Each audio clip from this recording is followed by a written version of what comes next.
여러분이 기억해 주셔야 되는 게 있죠. 어떤 것만 생각하면 될까요? 최고차항에 대한 이야기를 하죠. 최고차항 비교라고 할게요. 원래는 이렇게 말을 합니다. 분모의 최고차항으로 위아래를 나눠주자라는 이야기를 하는데요. 제가 분모라는 말 빼고 그냥 최고차항을 비교한다고 했습니다.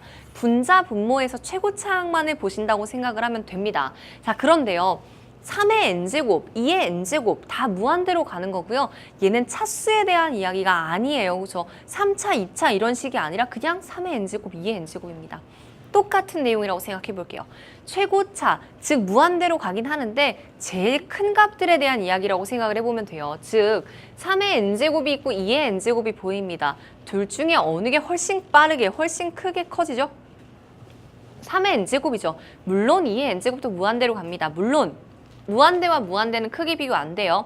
하지만 어느 게 더 빠르게 커지냐는 말은 확실하잖아요. 그죠? 3의 n제곱으로 위아래를 나눈다고 생각을 해볼까요? 그러면 3의 n제곱으로 나누면서 사실상 여기는 3분의 2의 n제곱이 되다 보니까 0으로 가요.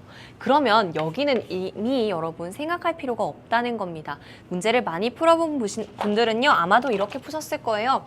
이 둘만 보고 3의 n제곱으로 위아래를 약분해버리는 거예요. 그럼 분자에 뭐만 남아요?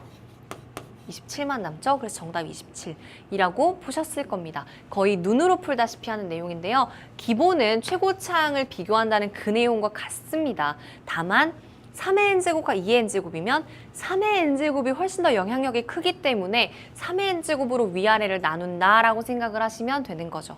또는 3의 n제곱, 3의 n 플러스 세제곱을 비교한다고 생각하면 이 위에 분자 자체가 27 곱하기 3의 n제곱 그리고 밑에가 3의 n제곱이 되면서 지워진다라는 이야기를 하고 있는 겁니다. 아시겠죠? 자, 이런 것들은 기본적인 내용이에요. 무한대분의 무한대꼴을 어떻게 풀어낼 것인가 잘 한번 생각을 해보셨으면 좋겠습니다. 자, 그 다음 문제로 또 넘어가 볼게요. 23번인데요. 23번은 로그 문제예요. 상용 로그 문제인데요. 이렇게 간단하게 상용 로그 문제가 나올 줄이야. 사실은 이제 그 로그라는 상용 로그라는 내용에서요. 뭐